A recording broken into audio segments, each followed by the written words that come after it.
Good afternoon, a very warm welcome along to Betting Weekly Game Bet Match. It's a tennis betting podcast brought to you in association with Bet Rivers, your hometown sportsbook. I'm Nigel Seeley, I'm your host, and delighted to say joining me to look ahead to tomorrow's semi-finals in the French Open is our senior ATP Tour handicapper. It is Sean Calvert. Good afternoon to you, Sean. Good afternoon. You all right? No, I'm struggling. Struggling big time. Why is that big time. I tell you why it was, Sean. It's it was the end of season because we win football dinner last night, which turned in from a breakfast to a lunch to a dinner to a breakfast again. So I'm not surprised knowing that lot. It was a long day, and I'm feeling rather delicate. And I'm heading off after this podcast to a memorial for D-Day with my father and my brother and my father-in-law, and I smell of stale wine. So I'm trying not to. Appealing. Yes, so I'm trying to be on the best behaviour, really. But no, it was a very, very good night. We went to a thing called quiz boxing. I'm not going to talk about it, but I won, and I won some. Wouldn't money have got a mention if you'd lost. Would no, no, I wouldn't. I don't like to talk about it. I won, and we went to a lovely Portuguese restaurant, and we had some beautiful steak. It was a really, really good night. Very long, very long. 12 o'clock start, 3:30 a.m. finish. It was a long day. There's no way I couldn't do that now. I don't think I couldn't do it at the minute anyway. You were invited. I thought it was a football thing. I thought it was an end of season football show sort of thing. I couldn't have done it anyway because I've got to pick up Lagan and all this other stuff and obviously prepare for this show. And professional. I'm still very professional. I'm not really going out at the minute because by the time sort of 9 o'clock rolls around, I start coughing and sniffing and that. So. At 3:30. Well, listen, I'm not going to say about your social habits, just coughing and sniffing at 9 o'clock. There's none of that going on where this we is were. purely viral, nothing else. Oh, okay, no problem. But it was a very, very good night, and this morning I do feel rather delicate, I must admit. So I apologise if I make some mistakes here or I'm a bit slurry. But luckily for you, I'm fully focused and refreshed. Perfect, and this is what we'd like to hear. So, good job you didn't come because we want you. I wouldn't have been able to do it, mate. There's no way. I couldn't do a show after even probably a few drinks, let alone a load. I just couldn't do it. There's no way. Well, I don't know how I got through. I had an afternoon nap today. It was very unusual for me to have an afternoon nap. I love an afternoon nap. Big fan. I haven't had an afternoon nap. But I used to have them all the time. I don't really have it so much anymore, but I used to have them pretty much every day. I'm a big fan of that. Love it. It was quite nice, I must admit, an afternoon nap. But it brought me back to reality when I had a telephone call to wake me up from the hospital to order my my appointment on Monday, which we won't go into. But anyway, it brought me back to the world of reality there. Anyway, let's move it on. And it's the French Open semi-finals on Friday. And we have some very, very tasty-looking semi-finals, some very, very evenly matched semi-finals to talk through. Lots of different markets available at Bet Rivers that Sean's going to go through. He's a professional. Didn't go to the party last night, but he was out. He's working very, very hard to give you the best bets so you don't have to do all the work. And before we go into the matches, let's have a look at the outright market. And Carlos Alcaraz is the tournament favourite at plus 110. Jannik Sinner plus 210. Alexander Zverev is plus 450. And Casper Ruud, obviously the freshest of the four remaining players. He's the 550 outsider. On the tournament so far, if you just sort of watch the players without knowing much about their back history and without looking at the odds, who's impressed you most? I would say Alcaraz, which is probably reflected in the price. I mean, I said at the start of the tournament, didn't I? It's the most open French Open we've had in recent years, and it's been anything but. We've got four players here that we're extremely familiar with. Yet again, in a men's major, it's nothing much changes, does it? Despite the fact that there was all these injury doubts about the players coming in. I mean, the doubts about Alcaraz and Sinner were just about fitness, weren't they? And that was just obviously a guess based on what they've said and what we've seen. And Alcaraz came in here, some doubts, a fair few doubts over his right arm, which he's still wearing his sleeve on. But you know, he seems to be getting better and better. You could say the same about Sinner. I'll talk about Zverev and Ruud in a bit, but I mean, I can't see the winner coming from whoever wins Zverev or Ruud. To be honest, it looks like whoever wins out of Alcaraz and Sinner will probably win the title. Is there a kind of thinking that my way of thinking is that the Alcaraz and Sinner potentially could go. I think both these could go long, but is it like it's the final? But it's the semi-final is the final, and is there kind of thing that they sort of drop their intensity levels after the big match? I mean, in football, for example, you get a big semi-final where a Manchester City play like Liverpool, and then they get to the final, and then the other team that breezes through, and they might have lifted their games, especially in World Cups and European Championships. It may be that kind of thing. Is there that kind of sort of thing behind here, or you just think that they're just miles better than the other two? I think they're just too experienced for that now. It sounds silly. Alcaraz is, 21? But he's got a lot of experience. He didn't have the last time he played in. Was it a semi-final he played against Djokovic when he got himself all hyped up and kind of ran out? I think it was French Open semi, wasn't it? Against Djokovic. Semi-final, yeah, I think it was a semi-final. I don't know if it was a quarter-final, but anyway, we'll look at that. It was either quarters or semis. That's a learning experience for him. He's learnt that now. Grand Slam champion. I can't see any of these guys, unless it gets an absolute epic, like 5 hours or something ridiculous. Then I would be slightly worried if it was Sinner that won that 5 hour epic, for the sake of argument. I would be a little bit worried about him coming into the final. But that's purely because, I'm still holding reservations about him physically in very, very long, very, very testing encounters. The others, I wouldn't really worry so much. I mean, I can't see that being a factor, to be honest. It was a semi-final, and I know it was a semi-final. It was the semi-final because it was also the day of our last end-of-season party, the soccer team. Was it? We went out to Crazy Golf, which I won as well. I'm not going to mention it, but I won that as well. So anyway, it's because I'm not there. I'd be winning these if I was there. It's a bit like winning the French Open without Alcaraz. You didn't fare very much at the darts. You didn't fare very much at the darts at the Christmas do. I'm not great at darts. Darts isn't my game. Pool and snooker, those are my indoor games. Darts, I'm mediocre at best. Yeah, and that was won by Dan Roebuck on the darts. That was a fluke. It was a fluke. That was a complete and utter fluke. So Alcaraz and Sinner dominate the market here. They dominate the men's game at the moment. The way they're playing, they're sort of going to be the next rivalry that goes on and on and on. And their semi-final is the one that takes precedence and the one that is the big semi-final. Head across the Bet Rivers. Lots and lots of markets available on the Bet Rivers website on that one. But before we go on to the main event, let's look at the warm-up act, I suppose. Alexander Zverev up against Casper Ruud. I'm holding a voucher on Alexander Zverev to win this tournament at 12-1. So each way voucher, so I'm hopefully that he can get through to the final. I'm interested to hear what you have to say about this. The two of them have met 4 times, 2 wins apiece, but they met last year in the semi-final stage here, and Ruud won very, very easily, 6-3, 6-4, 6-love. Prior to that, they met in Miami. Again, Ruud won. But before that, the first 2 encounters were both won by Zverev. Zverev's been the informed player, I would say, on the year, and hence the reason why he's minus 121. Casper Ruud is plus 102. The spread here is 1.5.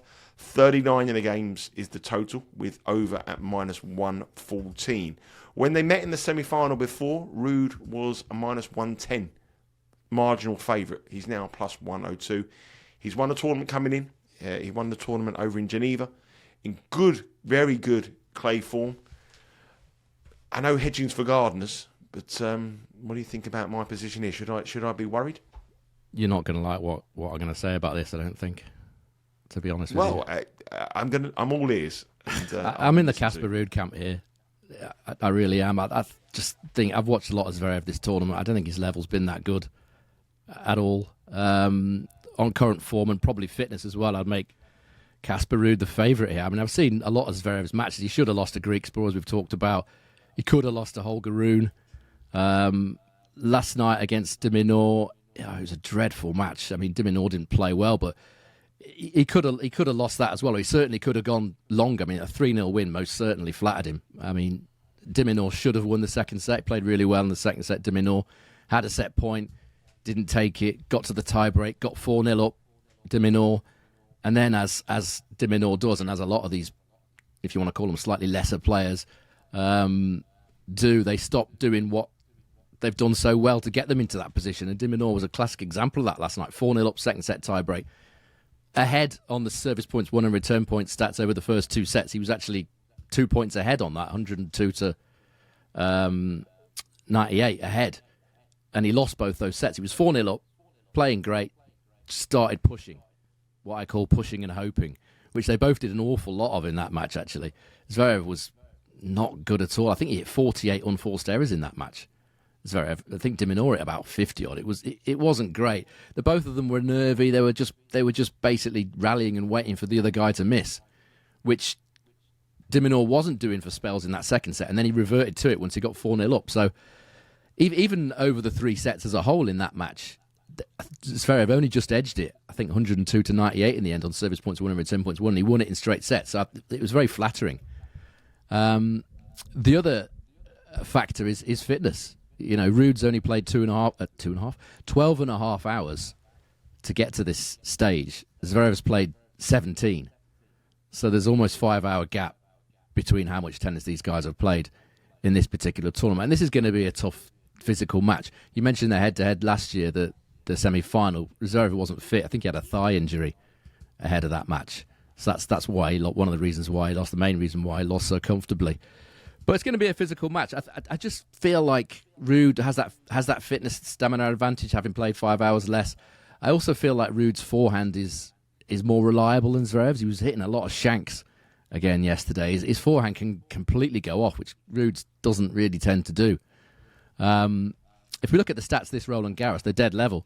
What they've done this tournament, Ruud's played one match fewer, obviously, but service points won and return points won totals of 108. But the interesting stat for me, if you're going to look at stats ahead of this match, is that the last 10 matches each of these players have played against the current top 10 on clay.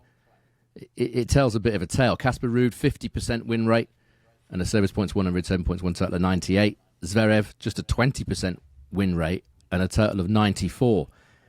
And in those 10 matches, this is the big thing about Zverev, he's only won 41% of his second serve points.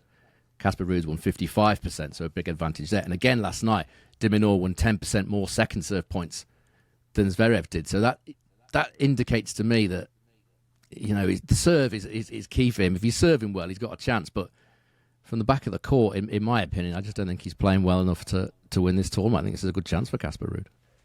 Yeah, we spoke about it off air, and it's about hedging positions. I think it's very, very important to speak about hedging positions. I always say hedging's for gardeners, and it's one of the things I always do. And I always think when you hedge a position, you have to think its value to hedge it. I don't think you should blindly bet something that you don't believe to be the right price. If you think, I agree. You know, if you think, and on this occasion, you know, I'm looking at this and I don't see any reason why Casper Ruud should be plus 102. I think this is a. Is that what he is? Plus 102. Plus 102. Yeah, I think he's moved out. I think he's the slight favourite. I really do. On clay, given his, you know, I think he's very disrespectful in the market. I think Alexander Zverev is a very, very heavy public play here. People like him. They like the way he plays. He's a public player. And Casper Ruud just goes under the radar, does what he does every single time. And I think this is a perfect example to hedge. So I will be betting Casper Ruud here at plus 102. And if he got bigger, I'm very happy to take that price, because I do think on this occasion that the hedging opportunity you've been given on the price is the wrong price. And I think you have to have a bet on it. Yeah, in that case, as you've explained perfectly there, I think if you are on Zverev outright, my advice would be, if you are of the hedging persuasion, then do so, because I do think Ruud is a little bit of value. I think these prices have changed a bit since they first came out. I think initially a lot of the layers had Ruud as favourite, and he's steadily gone out. Maybe, as you say, maybe the public have got on Zverev thinking, well, I'll have a little bit of that, even money or whatever. That could be the case, but for me, Ruud's the favourite here. Yep, I agree. The Norwegian is a plus 102 chance now with BetRivers, and the so price it's an official play for me then. Oh, is it an official pick? Yeah, if it's value. I mean, It's not often I see value in sort of semi-finals and finals of majors, but if I do, then you know you should back it. So yeah, stake it. It's nice to have a semi-final where you haven't got like a minus 500 or minus 600 favourite like Djokovic and Nadal. You know, it's nice to see sometimes very competitive matches here. Yeah, I mean, sometimes it's been. I mean, we haven't really been doing the show. We've only been doing the show a couple of years, haven't we? But imagine some of the past ones. I don't know, Nadal against, I don't know, Albert Ramos or something, and you've got to try and get a bet out of that. Yeah. Then you're looking at how many is he going to win by? Is he going to win by 12 or 11? Or it makes it tricky. But this, I think the money line, it's made it quite easy for me, in all honesty. Yeah, money line is a plus 102 chance now for Casper Ruud. We both agree that is tremendous value, and we think the Norwegian should be favourite. Obviously, he's a beaten finalist here twice in the last few years, and get to another final. And this time around, there isn't the Djokovic, there isn't the Nadal, but there is either Carlos Alcaraz or Jannik Sinner waiting for him in the final, which is a big ask. Just to let you know, obviously, this is a match that we think could go the distance, and Bet Rivers are offering you a French Open in-play bet insurance. It's one of your last chances now to get involved in the bet in-play insurance. Each day of the French Open, which is only a few days now, at Bet Rivers Sportsbook, if your first French Open in-play wager loses, you'll get a bonus back equal to 50% of your bet. Good on your first in-play bet each day of Roland-Garros. Minimum odds of -150 or longer. Good for up to $25 back in bonus wagers. See the Bet Rivers app for all the details. And when you head across to the Bet Rivers app, you'll find about 60 different markets available on this match. Do we know the order of play yet, Sean? Do we know the scheduling? I haven't seen it. I must admit it. No. I'll have a quick look while you're talking. Yeah, I mean, we'll wait for the order of play there, but if you do go across the Bet Rivers website, there is about 60 different markets available on this match. The action will probably start around about 10 o'clock in the morning Eastern time. And when you do head across to the Bet Rivers website, if you do place a wager on this match or the other semi-final, you'll be able to watch it from the comfort of your own home, on your tablet, on your mobile device, whichever method you choose to place your wagers. We do have it, actually, mate, yeah. We do have this game. What is the scheduling? So Alcaraz Sinner not before 14:30, so 2:30 in the afternoon. I presume that's local time. And then the second one, Ruud Zverev, not before 17:30, which I also assume is local time. So that is 9:30 a.m. Eastern time and 11:30 a.m. for the Alcaraz Sinner match. Obviously, the Eastern time is 6 hours behind Paris. Okay, let's move on to the main event of the day. The two players now are going to be number one, number two in the world. Alcaraz and Jannik Sinner in absolutely dominant form over the last few majors. Obviously, Sinner's won the Australian Open. Alcaraz is the Wimbledon champion.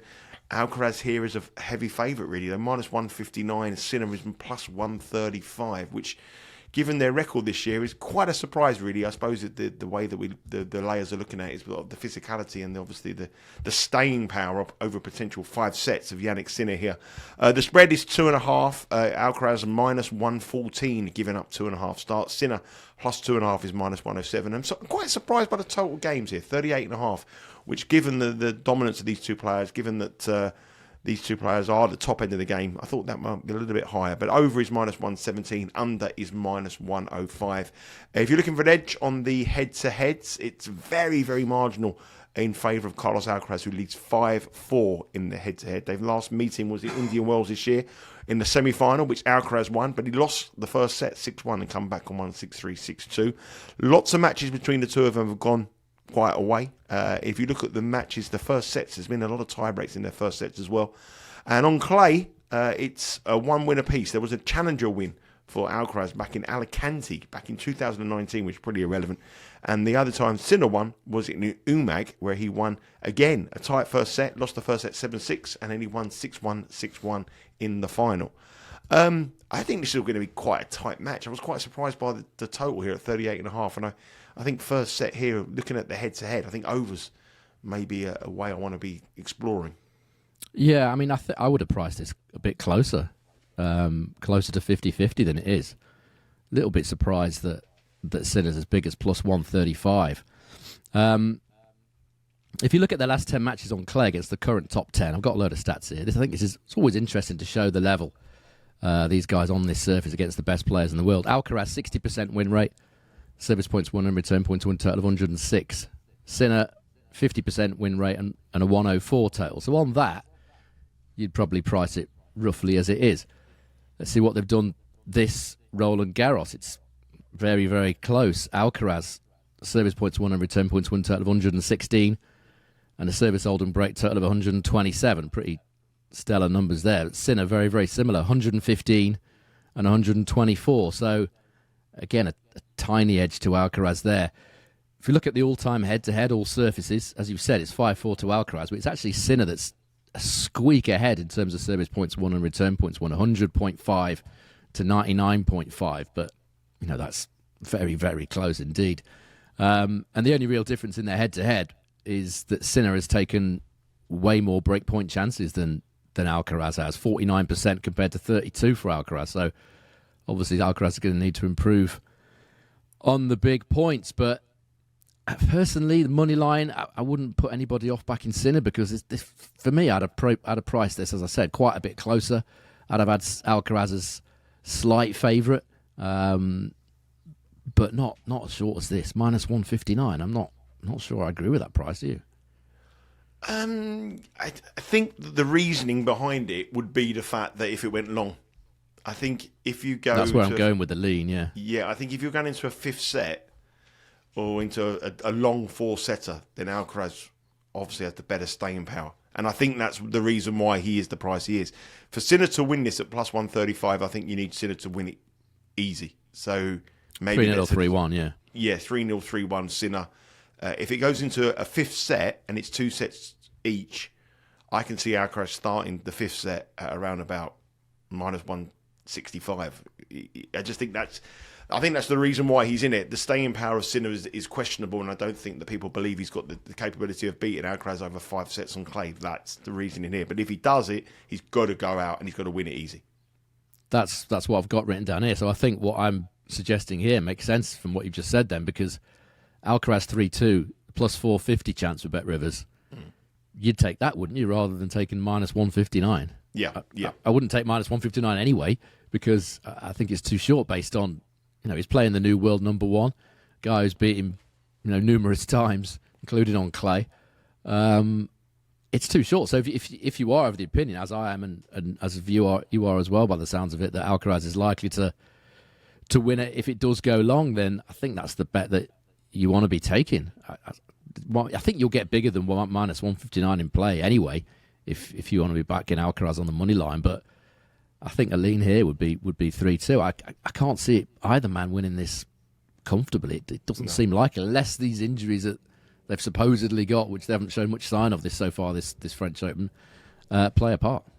Yeah, I like the overs. I like over 38.5. I also like the first set over 10.5, or over even a tiebreak in the first set. They played a lot of breakers together. Yeah. The first set, I'm looking at it now, 1, 2, 3, 4. There's been 5 first set tiebreaks in their 9 matches.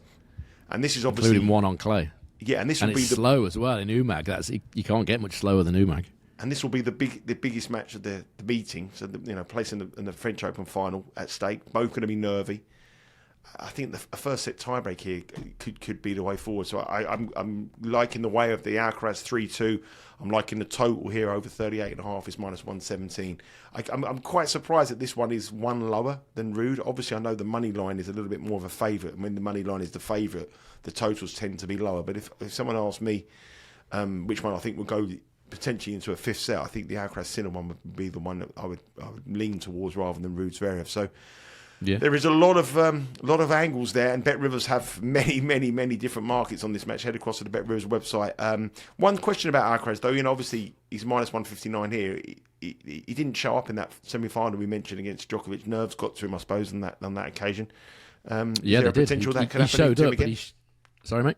Is there a potential that could be a worry for you if you were taking the minus money? I'm not sure that would happen again. I think he would definitely have learned from that. I think what happened on that occasion was he was so wired, so kind of tense and kind of taut and wound up before the match that he came out. If you remember I don't know whether you remember the match through your haze of the Bet Rivers Christmas do or summer do. I remember where I was, but I can't. I bet Djokovic, because Djokovic was quite a big outsider. Yeah. So I bet Djokovic. I remember where I was. I don't remember much about the match, but I remember where I was. He came out. He was very peculiar. He was slamming the ball. He was making he was doing a lot of things that you wouldn't normally expect him to do. I can't remember exactly what it was, but I remember him displaying behaviour that you wouldn't normally expect from Alcaraz. He was really wound up, which you don't normally see. He's normally pretty laid back, likes to have a laugh on the court and a bit of a joke and a smile and stuff. He doesn't. On this occasion, he was really wound up, and he just had nothing left. He after the first set, or the first or second set, I think it was. He had injury problems. I think it was cramp brought on by stress. I think was the ultimate diagnosis. But I don't think that's going to happen again. Once that's happened to you once, I think you kind of work out, okay, that's a problem. How can I avoid that this time? It maybe came as a surprise to him and his team. They probably weren't expecting that, but I think he'd be better prepared this time. I heard John McEnroe. I heard John McEnroe saying commentary in midweek. He feels that Alcaraz's worst surface now is clay. And when you think about it, when he come through, everyone thought he was. Did he give any reason for that random opinion? He just said that he felt, he's obviously won Wimbledon. He's obviously, I suppose there isn't many grass court players out there anymore. And he's winning tournaments in hard court, left, right, and centre. He's won the US Open title as well. And he just said that he thought that Alcaraz his worst surface was clay. Which, when you consider, I love Johnny Mac, but he does not talk some nonsense sometimes. Do you know what? I'm going to say something controversial. He's the most rudest man I ever met. I met him, and I don't think that's controversial to say. McEnroe's rude. I was a young aspiring journalist, and working at the Racing Post, and I went to Wimbledon, and I asked him, and he was just, I'll never forget it. You wouldn't get accreditation there now. No chance. But yeah, he was very, very rude to me. But I'll keep that. You interviewed him, did you, or something? No, he was in the press box, and I just sort of asked him some random question. He just sort of turned around and, as if to say, "Oh, shut up, little boy," or something really patronising. I thought to myself, "Oh, God, it shattered my illusion." And I met Roger Federer as well. And Roger Federer, on my 40th birthday, I met Roger Federer, and I asked if I could take a picture, and he said no. I think I've told you that story before. He said no. I don't remember you telling me that one. So basically, everyone you've ever met who's a tennis star, apart from Rublev, he's my best friend, has been kind of rude to you. Is that what you're saying? Yeah, I haven't met Casper rude. McEnroe, I'm sure he's going to be rude. I don't think anyone would be surprised about Mac doing that, really. Oh. I just don't think McEnroe watches any tennis other than when he's working on these. When he gets his paycheck for I don't think. I see these guys. A lot of them. Don't get me started on these commentators, but I don't think he watches any tennis at all, other than the big matches. I'm not sure how he's basing that opinion on. It can only be that he's won the US Open and he's won Wimbledon and he hasn't won the French, but there are reasons he hasn't won the French yet. It's not because he's no good on clay, that's for sure. It was mainly the thing that I talked about a minute ago, the stress problem that he had and injuries and so on and so forth. But no, not for me. I do think John talks some strange stuff sometimes, to be honest with you. No, I'm not going for that, no. Carlos Alcaraz he's the favourite to win in clay. His worst surface, according to John McEnroe, but we'll have to see what happens to win the tournament here. Bet Rivers, if you follow the picks here with Bet Rivers, you're plus 8.76 units in profit. Obviously, we keep the profit and loss throughout the year on the shows here. 8.76 units heading into the conclusion of the French Open, and we have an official play on Casper Ruud. It's our only official. We're not going to play the 3-2 as official pick. It's just a lean, that really. It's a theory. These big matches, Sinner-Alcaraz. Not many results would surprise me. Maybe a very straightforward 3-0 for either player would surprise me, but it's just if you are betting on that match, that's where I'm going kind of bet. So it's more of a lean, really.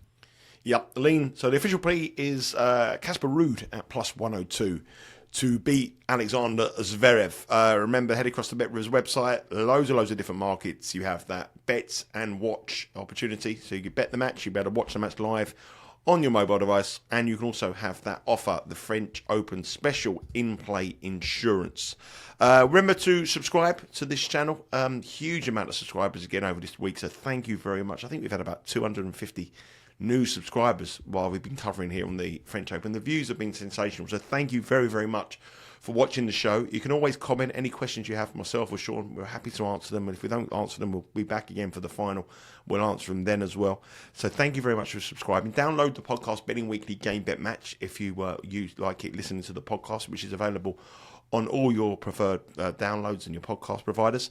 And obviously obviously follow us on the socials, on Twitter and Instagram, at Because We Win. Now, before I go, Rory Giovanni on the WTA show, hopefully by the time this goes live, we may have 120-1 finalists. His each-way pick, Paolini, is in action later on this afternoon against Andreeva. So we're cheering on Paolini, and Rory's gone. Last week or 2 weeks ago, he had both winners on the week, and now he could have 120-1 finals. On form. So you've got to pull your socks up, Mr. Calvert. You've got to pull your socks up, mate.